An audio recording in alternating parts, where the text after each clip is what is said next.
माननीय राष्ट्रपति महोदया, आदेश हो तो निर्वाचन आयोग से प्राप्त उपराष्ट्रपति जी के निर्वाचन का प्रमाणन पढ़ा जाए।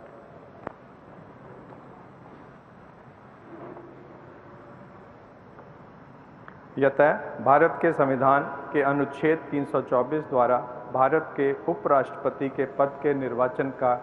अधीक्षण, निर्देशन और नियंत्रण भारत निर्वाचन आयोग में निहित है और यतः श्री एम वेंकैया नायडू की पदावधि का अवसान वर्ष 2022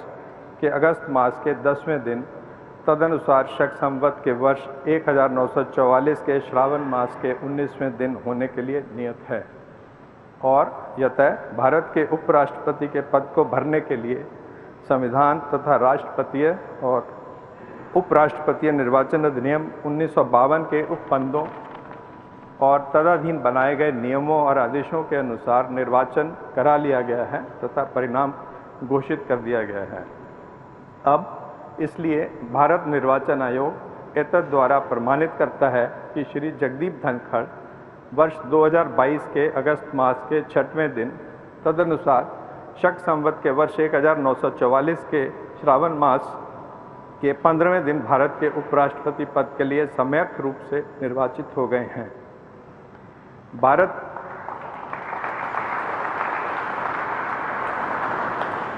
भारत गणराज्य के 73वें वर्ष में हमारे हस्ताक्षर और भारत निर्वाचन आयोग की मुहर से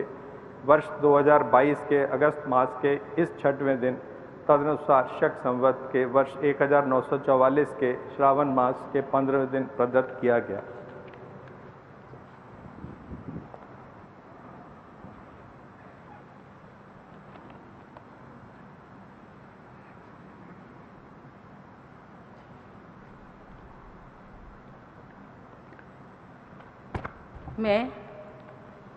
मैं जगदीप धनखड़ ईश्वर की शपथ लेता हूँ कि मैं विधि द्वारा स्थापित भारत के संविधान के प्रति सच्ची श्रद्धा और निष्ठा रखूंगा तथा जिस पद को मैं ग्रहण करने वाला हूँ उसके कर्तव्यों का श्रद्धापूर्वक निर्वहन करूंगा।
माननीय राष्ट्रपति महोदय, अगर आपकी आज्ञा हो तो इस समारोह की कार्यवाही समाप्त की जाए।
तो ये सीधी तस्वीरें हम आपको राष्ट्रपति भवन से दिखा रहे थे। आपको बता दें कि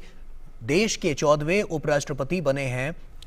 जगदीप धनखड़, और ऐसे में उन्होंने शपथ ग्रहण का यह पूरा कार्यक्रम था जिसकी सीधी तस्वीरें हम आपको दिखा रहे थे, और उन्होंने अब शपथ ग्रहण भी कर लिया है और देश के 14वें उपराष्ट्रपति भी बन गए हैं। हालांकि आपको बता दें कि उन्होंने एक शानदार जीत भी दर्ज की जिसमें उनके पास 528 वोटों के साथ वो जीते थे, और इसके अलावा विपक्ष की जो उम्मीदवार थी